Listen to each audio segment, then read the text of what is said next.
We call the Colerain Township Zoning Commission meeting for Tuesday, March the 15th, 2022 to order. If everybody would please stand and join me in the Pledge of Allegiance. I pledge allegiance to the flag of the United States of America and to the republic for which it stands, one nation, under God, indivisible, with liberty and justice for all.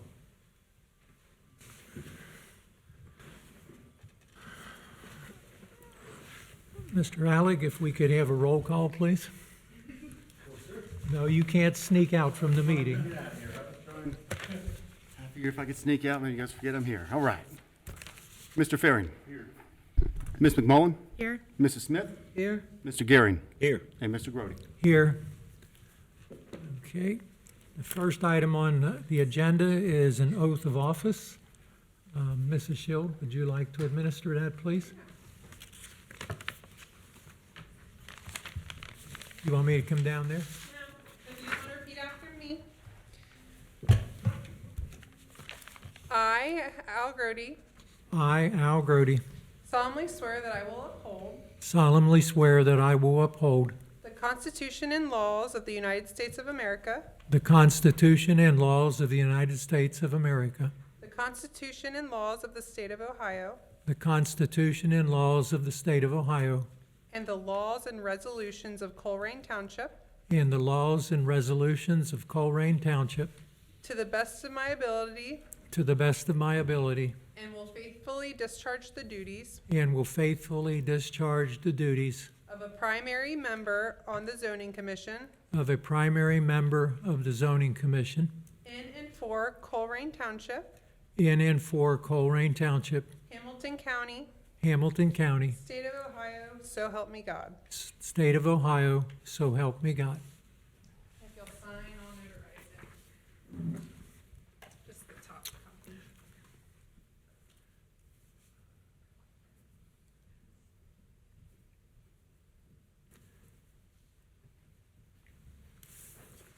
Thank you. Thank you. Okay. Before we move on with the agenda, welcome to all who are present this evening, and also to those who would be tuning in at home. We're glad to have you both here and at home.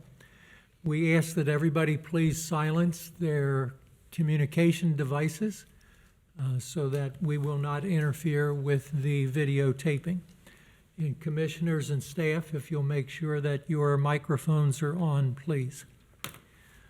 The first item of business is approval of the December 21st, 2021 minutes. And if everybody could take a look at those, hopefully you had a little bit of time over the last day or so to review those.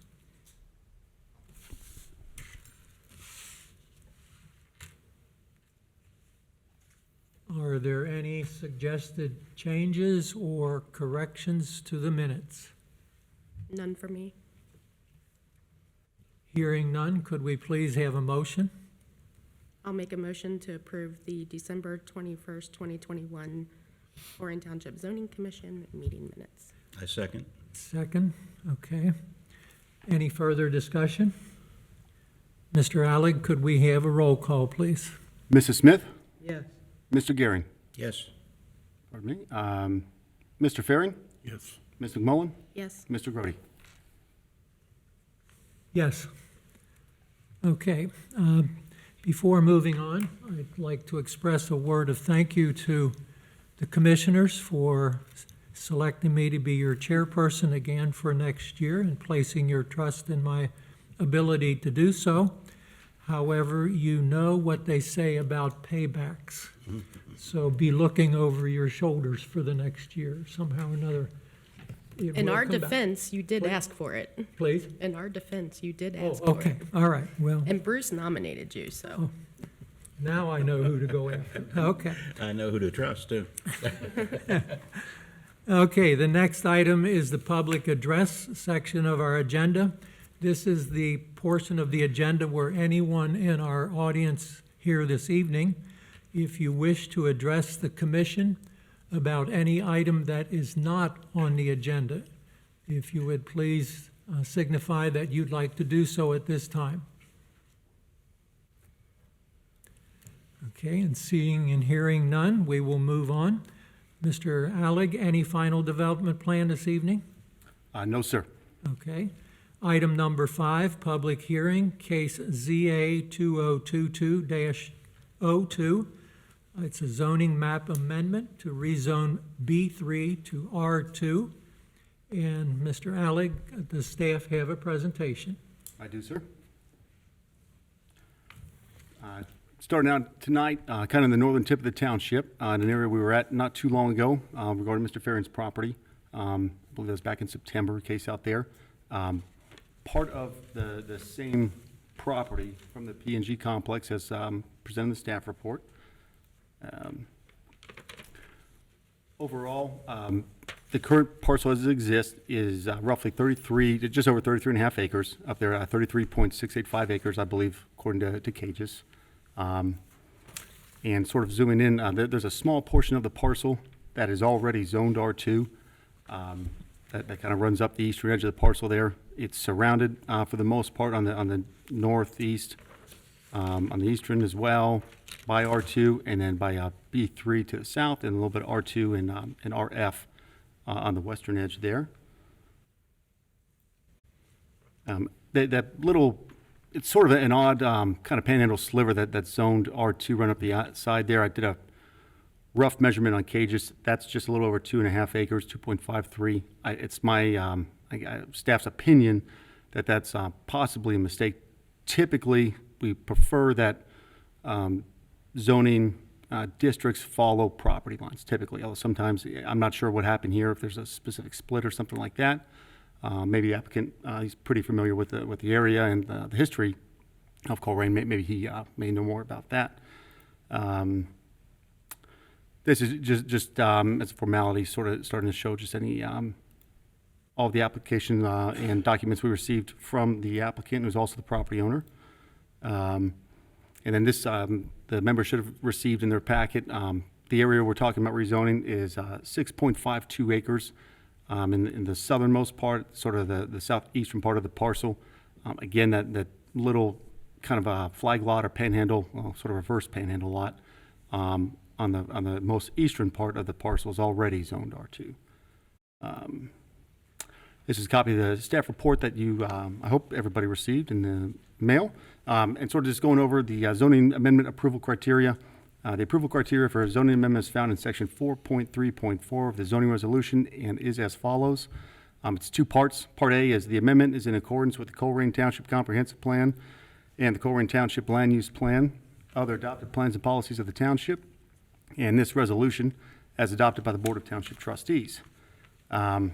Just want to show per the Imagine Colerain Comprehensive Plan, which was passed, I believe, in August of last year, and then approved by the Board of Trustees in September of last year, of 2021. It does mention this specific site. Again, I think we revisited this in September. The former P&G site. It's a pretty unique anomaly to have such to have had a past such large industrial use out in that area. And then obviously with them leaving the area, it sort of leaves some pieces for us to pick up. So to sort of just to give a little perspective of the parcel we're talking about, it's not the entire parcel. Obviously, it's a sort of small section here. Again, it's already adjacent to R2, and then just to this would be the land use is existing. This is really land use according to the Hamilton County Auditor. And this is what was presented in the Imagine Colerain plan. And it lists that parcel. I believe it shows it as a vacant parcel on the auditor's land use, I believe. And I believe that's why it's classified on this map like this at the moment. And then here's what was the proposed land use for the area is. Might be a little hard to see in this presentation, but it'll come up a little bit clearer on the next slide. It recommends that the recommended land use plan, which was adopted, recommends the rural estate residential zoning in that area. I thought this was coming a little clearer, but is that blurry to everyone else, or is it just me? Am I going blind? No, it's blurry. Okay. Well, I guess there's comfort in my company then. So anyway, what this would be saying here would be rural estate residential, and see, I believe right here on the next slide, I broke that down. Oh, I did not have it on this. There we go. So getting back to the second part of section 4.3.4, where the applicant must demonstrate that basically the land use designation they're going for is the most suited for that property. And here we get into section 7.1.2, residential districts and specific purpose statements. And here's where the Colerain Township zoning resolution describes what R2 is in a technical sense. The R2 estate residential district is intended to provide for large lot residential development consistent with the rural character of the western side of Colerain Township. And then underlined for this specific part of why the applicant would demonstrate that this is the most appropriate zoning designation, development in this district may or may not have access to sanitary sewer service or central water service. The district is intended for large residential lots or open space subdivisions to ensure the protection of open spaces and steep hillsides. It's staff's understanding that there's not any public sewer service available at this specific location, and therefore only a septic system or some other approved system by Hamilton County Environmental Services would handle the wastewater there. And all that is to say that's R2 is the most reasonable designation and fits in with the requirements of the zoning resolution. And then this is just the step 5 of the rezoning process. Within 30 days after the zoning commission's public hearing, which is happening right now, the zoning commission shall recommend the approval with modifications, or denial of the proposed amendment, and submit such recommendation together with such application or resolution, the text and map pertaining thereto, and the recommendation of the Hamilton County Regional Planning Commission, if applicable. In this case, it's not. We did not reach out for them for their input on this, to the Board of Township Trustees. And staff recommends for approval of ZA 2022-02 zoning map amendment, request to rezone 6.528 acres from B3 Commerce District to R2 Estate Residential District. The address for this location is 11850 Colerain Road. The applicant is also the property owner, Mr. and Mrs. Terry and Elizabeth Hare. That concludes my report. Okay, thank you, Mr. Alec. Thank you, sir. Commissioners, questions or comments? Do we know at this point what the intent is? Is it just a single-family home? That's my understanding. I believe the applicant's here and could definitely answer that. As it's been presented to staff, it's a single-family home at the moment.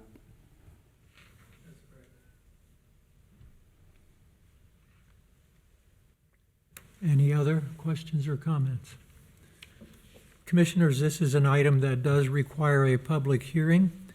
And before we open the floor to establish a public hearing, if there are people present this evening who plan to speak about this issue, Mrs. Shield, we need to swear them in, if you would do so at this time, please.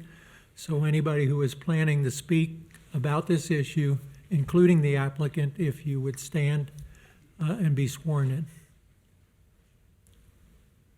I'll speak if need be for question. Yeah, so raise your right hand.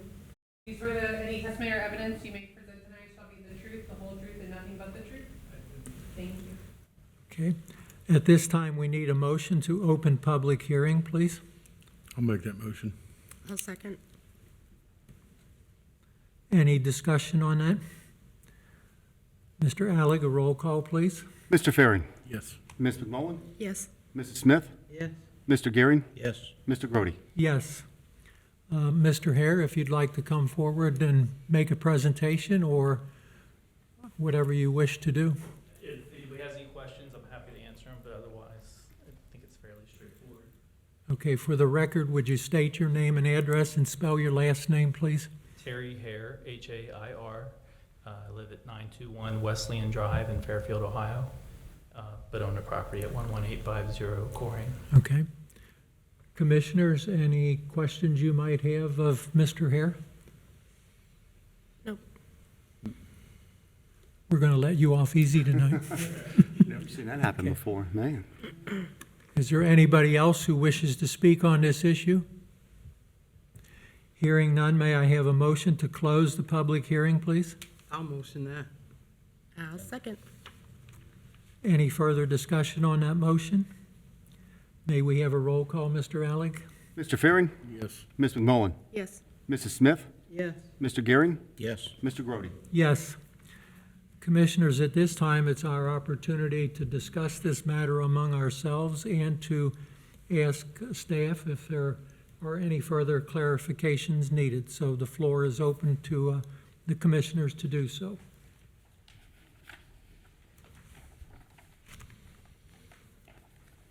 Hearing none, may we have a motion regarding this particular item on the agenda, please? I'd like to make a motion to approve case ZA 2022-02 as presented. I'll second. Okay, so it has been moved and a second has been given to approve this matter, ZA 2022-02, and Mr. Faring and Ms. McMullen, I assume you are making that a motion that it be approved as was presented to us by staff? Yes. Yes. Okay. Any further discussion? Mr. Allig, could we have a roll call, please? Mr. Faring? Yes. Ms. McMullen? Yes. Mrs. Smith? Yes. Mr. Gehring? Yes. Mr. Grody? Yes, the motion has been approved. Any idea when you're going to start your new home?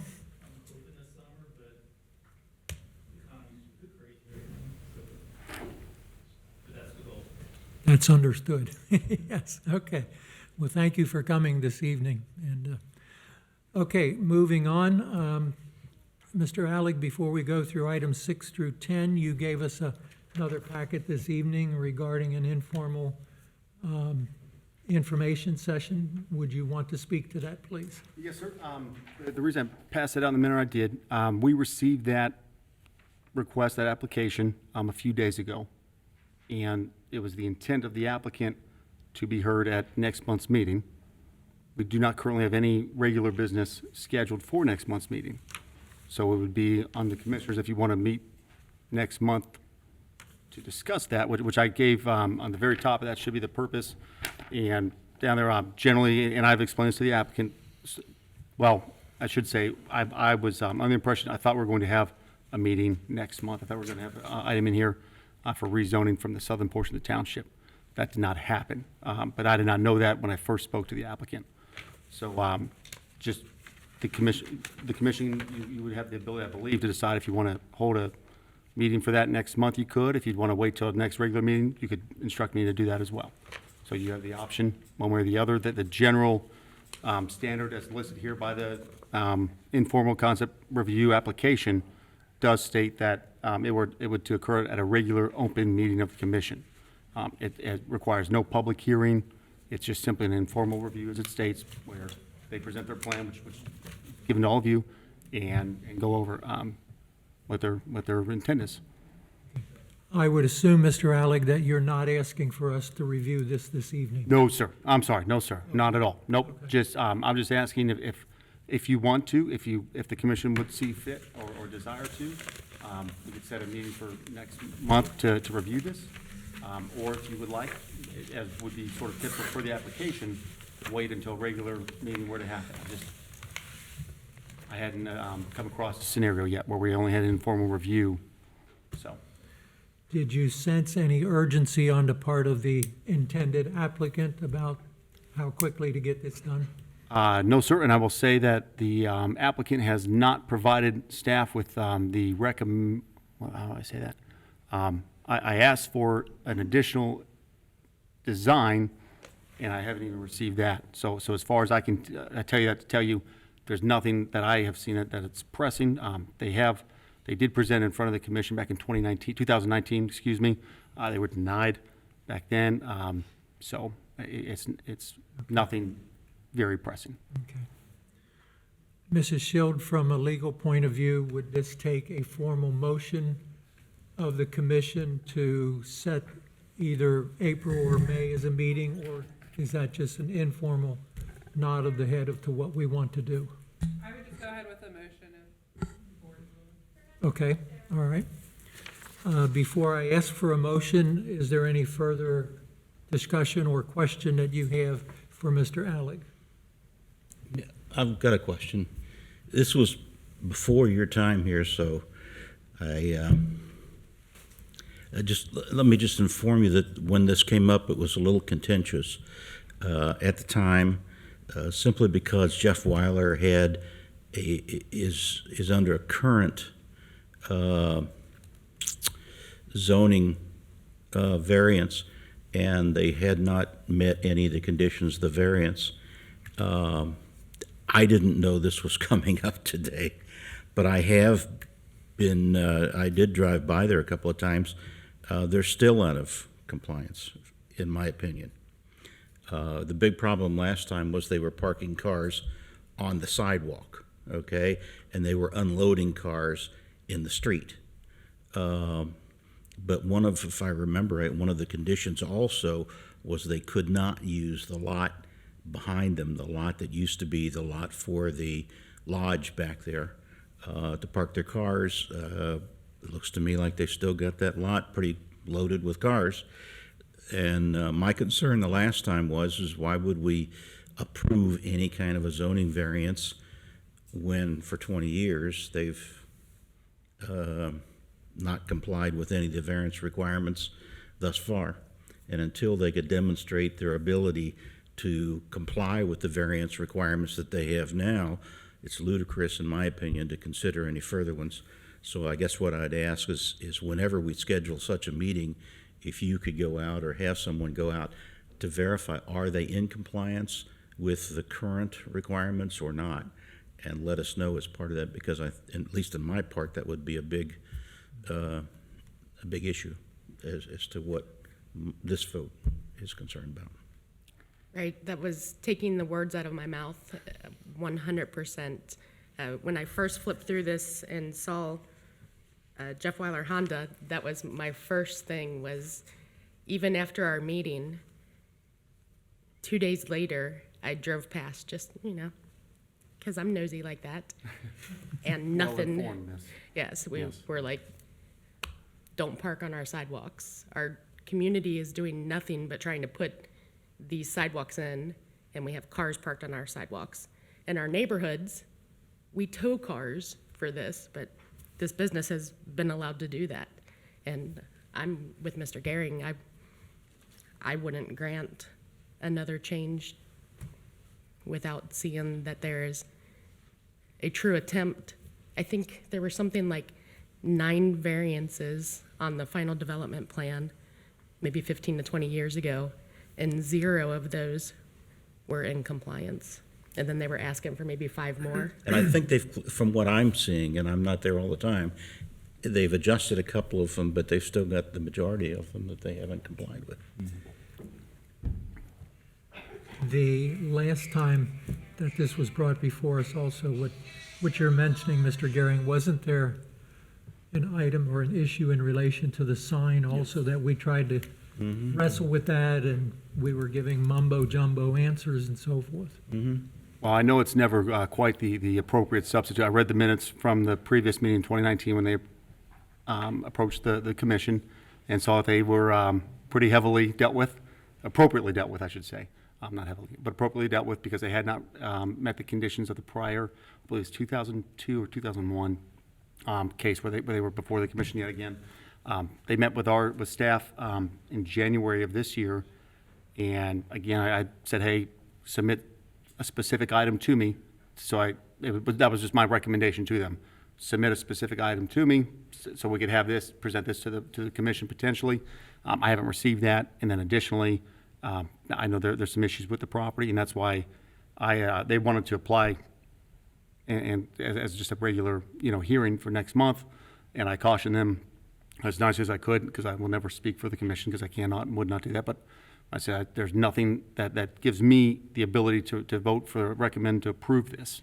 So I would highly suggest you do the informal concept review, and then absolutely before the next meeting, myself or code enforcement will go out there. We'll snap some pictures. We'll see what's going on. See if they do or do not meet the conditions. I know I'm 99% certain one specific thing does not meet the former conditions. So that's why I sort of urge them to take this route. So, and then again, to say, for even bringing this up in this manner, just since we're all here, and so I can get the packets out to you, or that information out to you, It was just, if the commission wants to have this informal review next month, I believe you're welcome to. If you don't want to, you have absolutely no obligation to do that per the application or any of your bylaws or anything like that. So, My request would be, let's put it off until the next regular meeting. Okay. I'm not asking for that as a motion right now. We're still Okay. discussing. Oh, okay, Yeah. sorry. Would it be inappropriate if we did as Mr. Gehring was suggesting, but also added in there that we won't consider this in an informal manner until they get their act cleaned up and get all their variances in order? that's a great question. I have to find that out.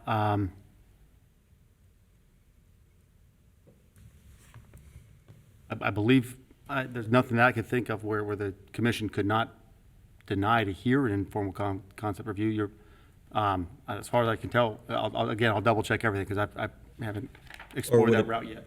Would it be better be worded something like, until they cannot expect an overly favorable result unless they're in compliance with all the existing zoning requirements?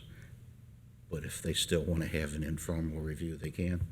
Yeah, that'd be a great thing. I made that very clear to them and to their attorney, that, really until you're in line, there's no real, it's a waste of money to come before the commission if you're just gonna be potentially, they would not receive a recommendation for approval from me, whatever that means to the commission, I'm not sure, but, and then again, we never wanna say, you will get a favorable vote or non-favorable vote from the commission prior to the hearing or anything like that, but, we could definitely tell them, go out there and make sure to see if any conditions haven't been met. Tell them I would suggest they not do an informal concept review, but again, the whole purpose of the informal concept review is it's a cost-free way for anyone to kind of get a feel and kind of have an informal discussion.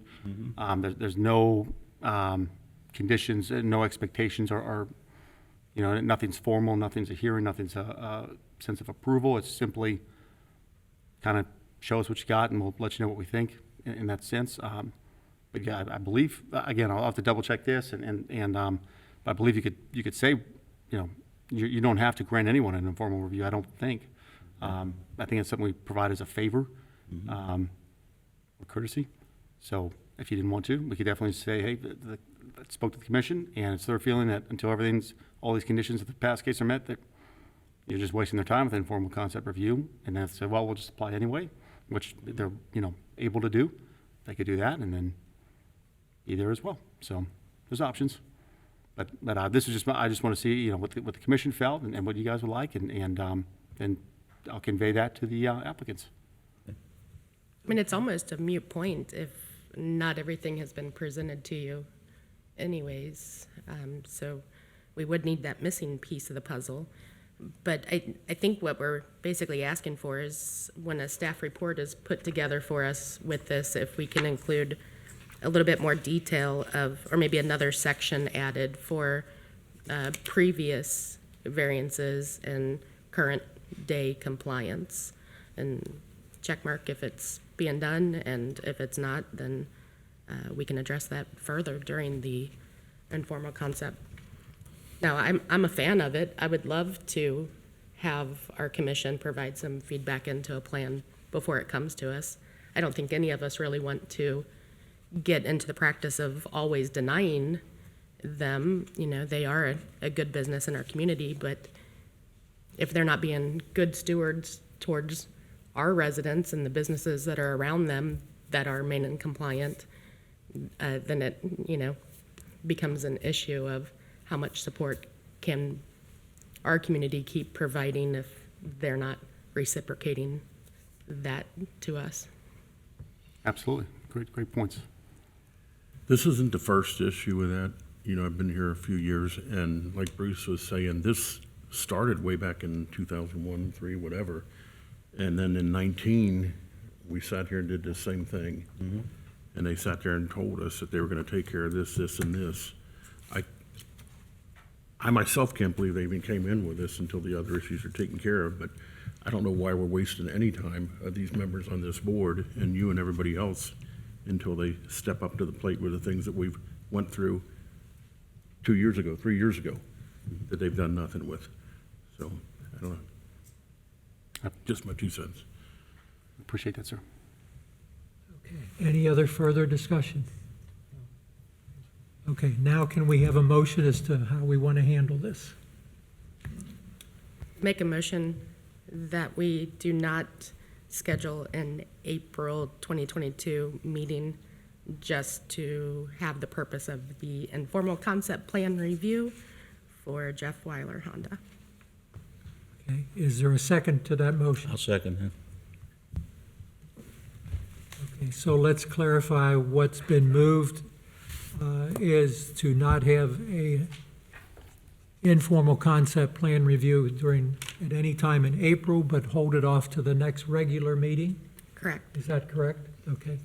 Did we want to add anything into that motion that when we do have that Mr. Allig would give us an update on their compliance with current variances and so forth? Yes, please. Let's go ahead and add that. Everybody Thank you. comfortable with that? Any further discussion on the motion? May we have a roll call, please? Mr. Fearon, Yes. Ms. McMullen, Yes. Mrs. Smith, Yes. Mr. Gearing, Yes. and Mr. Grody. Yes. Okay, moving on. Items 6 through 10. Any business there, Mr. Allig? No, sir, not that I'm aware of. Okay. And our next meeting? At the moment, there isn't one. If we receive an application prior to the deadline submission for the May's meeting, then that's where we'll be, and beyond that, we're supposed to have 2 coming down the pipeline, I can tell you that, but you know, I guess talk is cheap, as they say, so. That's where we're at the moment. Okay, commissioners, any comments anybody would like to make for the good of the order? Nope, just congratulations on being re-sworn in. Thank you. Can we have a motion for adjournment, please? A motion. I'll second that. Okay, it's been moved and second to adjourn. We typically do a voice vote on this, so all in favor of adjourning signify by saying aye. Aye. Any opposed? Let's go home and have supper. Thank you very much. Have a great evening.